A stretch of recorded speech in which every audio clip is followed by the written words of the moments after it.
Hey Ninja lovers, this is your host Love Ninja, and I welcome you to my channel, a place where we talk about dating and relationships, and flirting and sex, and everything in between using personality theories such as the Myers Briggs system and the Enneagram system.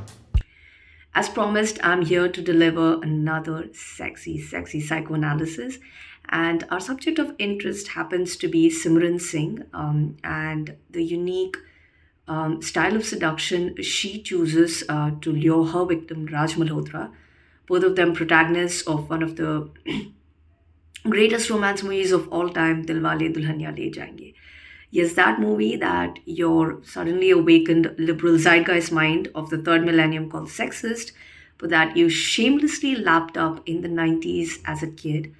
Because who the fudge really cares about gender stereotyping and sexism when the songs are this good? And there's something to be said, something so romantic about a woman when she dips into her yin spontaneity and it makes her want to run into a man's firm yang arms. Again, we must show reverence where reverence is due, and the psychoanalysis wouldn't have been possible without the genius of Robert Greene, the author of The Art of Seduction. This book basically discusses the nine archetypes of seducers or the nine archetypes of lovers and the unique toolbox of seduction that each of them employs in order to perform their seduction.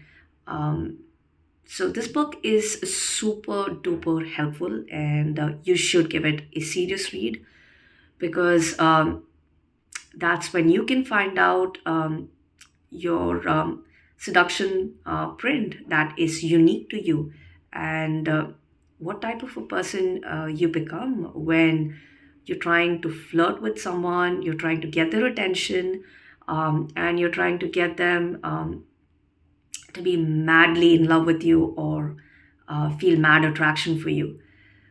So, what seductive phase does Simran wear in the movie, right? For the most part, she's kind of understated. She's low key. She's like reading up all the time and she's lost in her own world. She's kind of like this potential energy to Raja's kinetic flair because Raj is like all over the place. He's flirting with her so um, blatantly, right? And she's like this rock. She's kind of absorbing it all and she's not giving anything back. Or even if she does, it is kind of muted.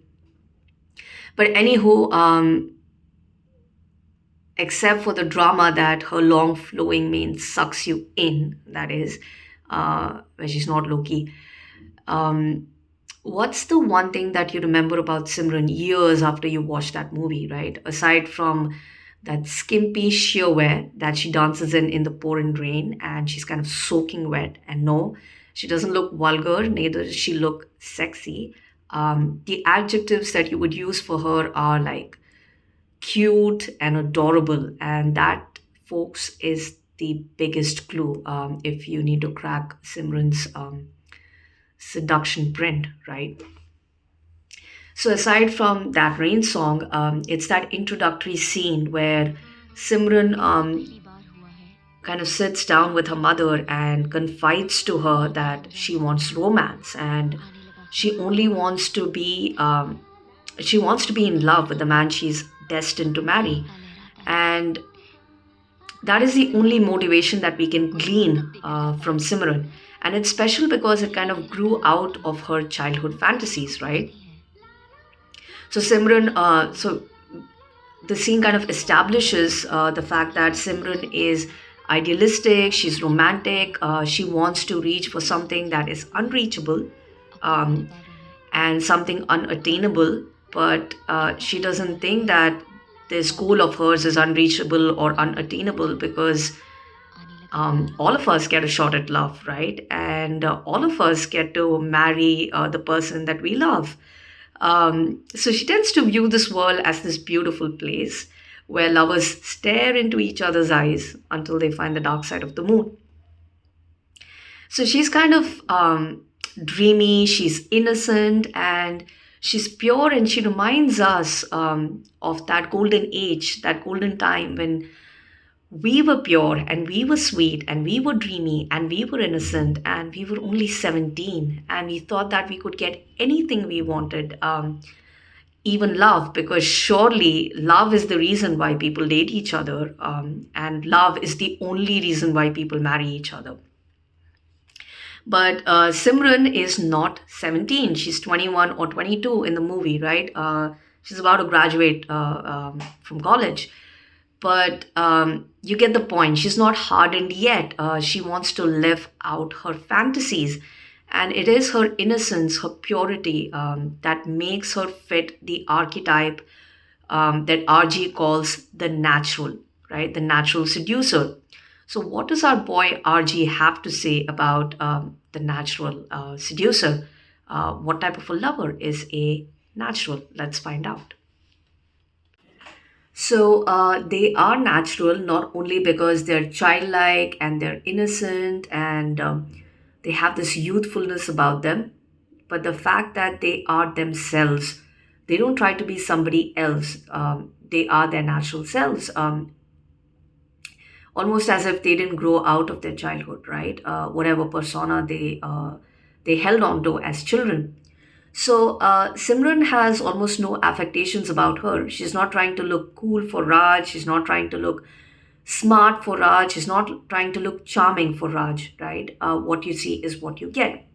So when Raj and Simran meet in the beginning and he starts flirting with her openly, she doesn't engage with him, right? She is puzzled. He's clearly caught her attention and she is vexed and she's annoyed. But she doesn't withhold herself because she's shy, right?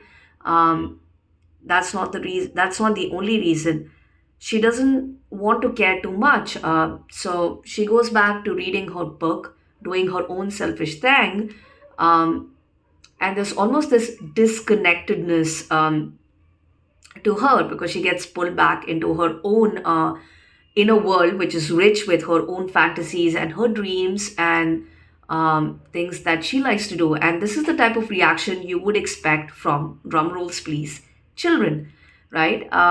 Children are disconnected. They find their inner world more fascinating and more enjoyable than the noise and the rabble around them, right? So Simran is childlike in that sense, uh, but not completely, right? She's not fun. She doesn't loosen up easily. She's not spontaneous. Again, she's a fictional character, so she's not going to hit all of the check boxes you would expect from a natural seducer, right? All the traits that Robert Greene points out in the book, because she's fictional.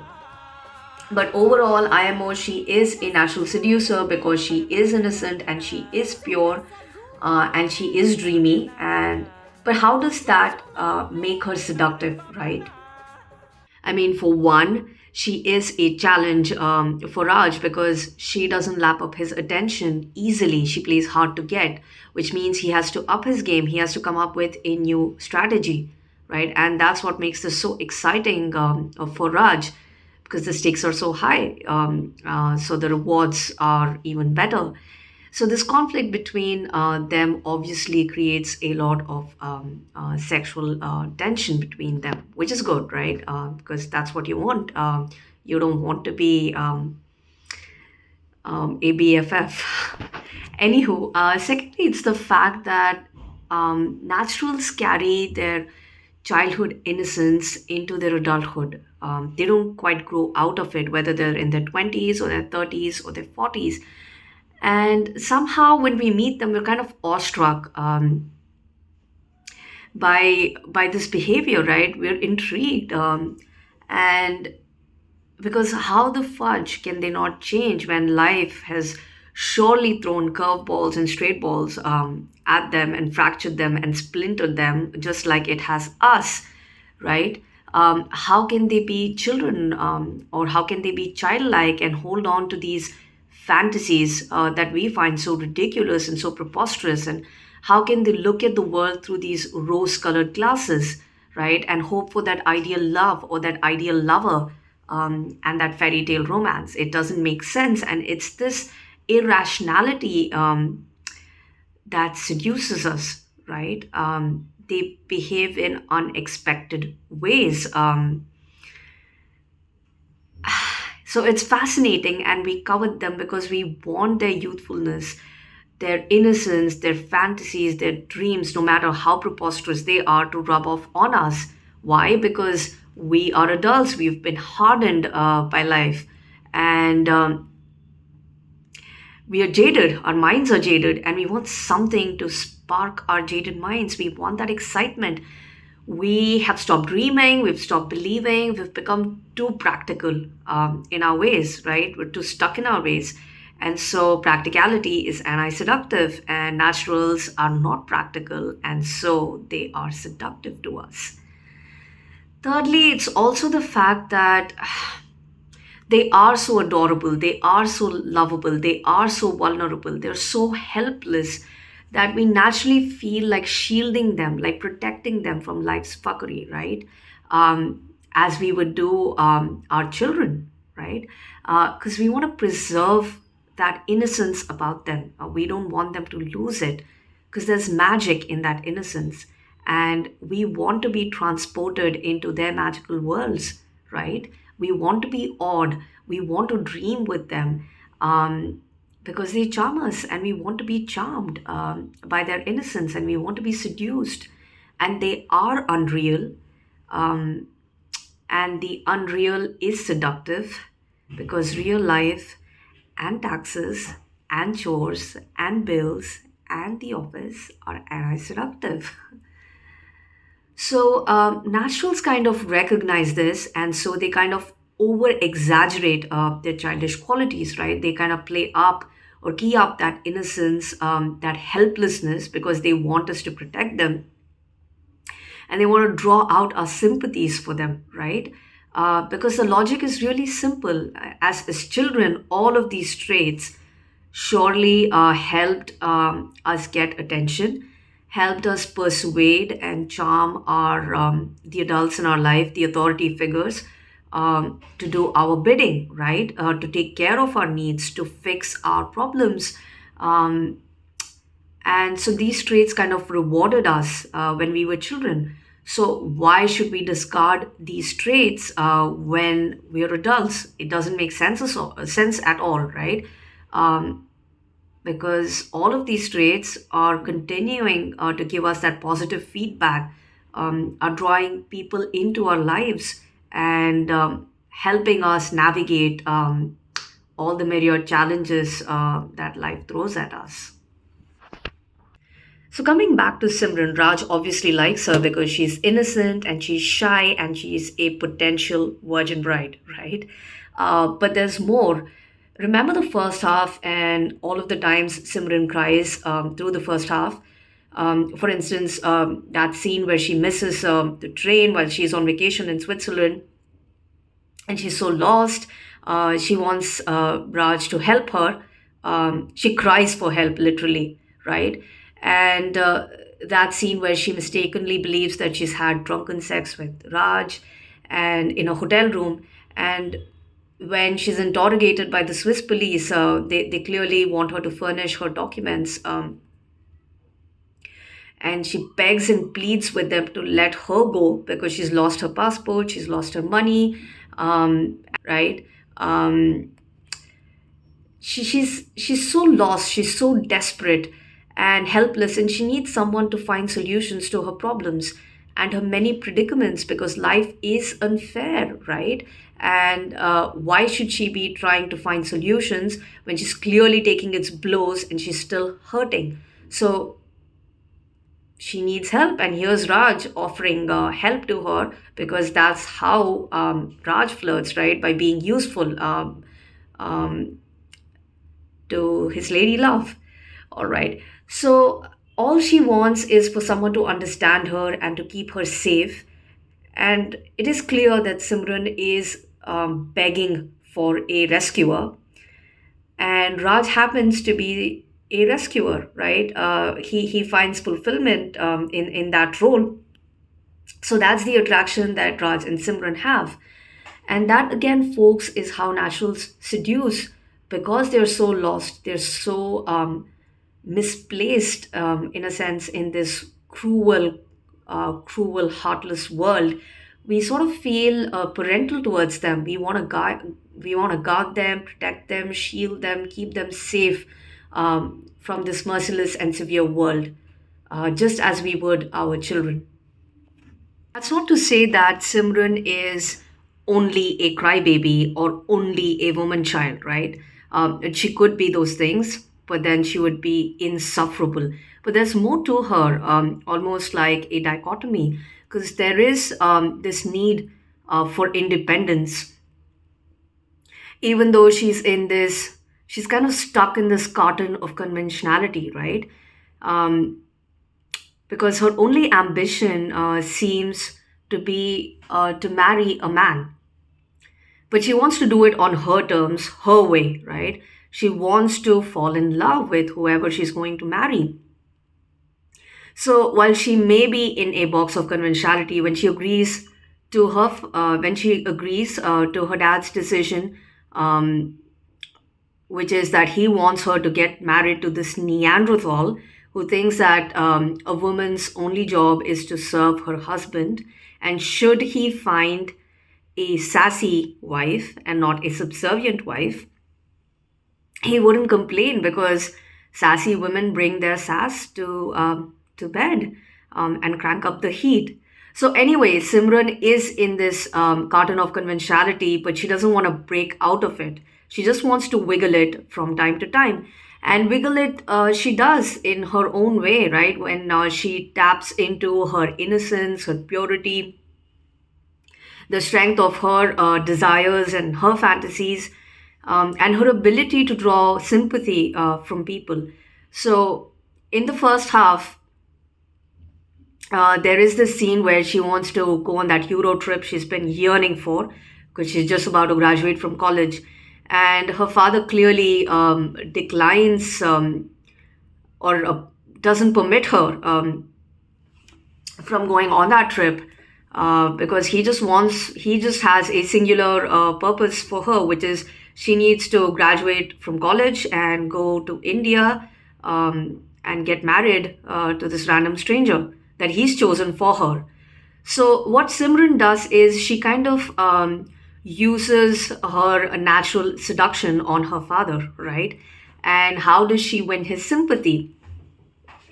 By being sincere, by being so morally good, so good. She shows that she kind of dresses up in this salwar with a dupatta.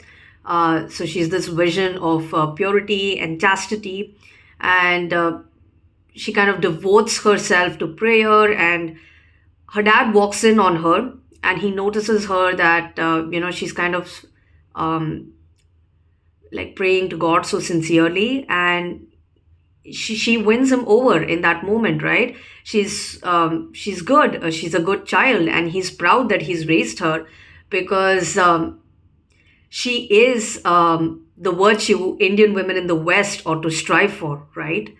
So what does Simran do? I mean, she kind of sort of guilt trips him, right? So she finishes her prayers and everything, and she goes to her dad, and she says that, I've always been this obedient daughter. I'm going to make all of these sacrifices for you. I'm going to leave London, a place that I grew up in, and go to this foreign country, India, that I've never visited ever. And I'm going to marry the man that you've chosen for me because I am your obedient daughter and I wish to comply, right? I don't want to disappoint you. But can I ask you for one little favor? Can you please let me, go on this Euro trip and have fun before I submit myself to my husband? And just like that, she gets her stubborn dad to yield, right? He yields to her, he sympathizes for her, and he aches for her because he knows that she may be up for a lot of pain and suffering by giving up her dreams and agreeing to marry the man that he's chosen for her. So, anywho, so as much as you would think that Simran is dependent on others. Remember, it's all an act, folks. It's a deliberate act because it all ultimately serves the purpose of Simran living her life on her terms. And as much as you think about it, the movie is really about Simran getting to fulfill her childhood fantasies, right?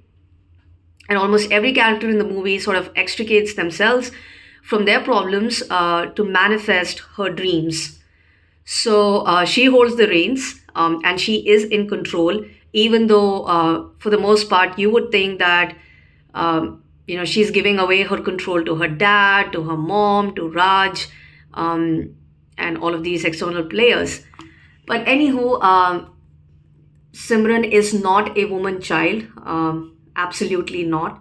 And even when her family, finally they kind of she has this vulnerable moment with her mom, where her mom forbids her from doing anything drastic, for giving up on the family, abandoning her family, and choosing to marry Raj. Simran listens to her mom and she agrees that she's not going to do anything drastic or dramatic. But then moments later, when Raj comes to India from London, chasing her to pursue her and convince her family to let them marry Simran. Simran shows her rebellious streak, right? She tells Raj that she's ready to elope with him because she can't convince her family anymore, and she's ready to abandon her family, and she wants to say F you to her family. So yeah, so Simran is rebellious, and that's the part you get to see in the second half.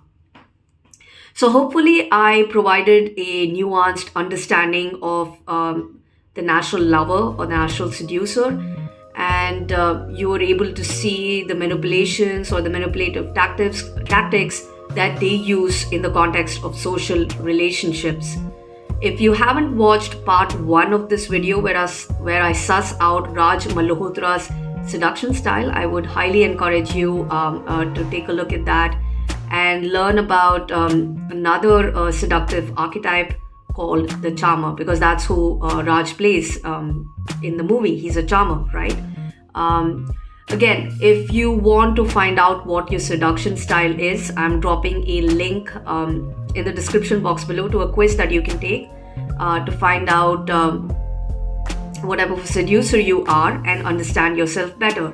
So pound that thumbs up if you like this video, and subscribe to the channel so that you can find out more about yourself. I mean, who you are, whom you love, and why you love the people you love, and how do you show them your love, right? Because when you learn, you grow. So don't get complacent.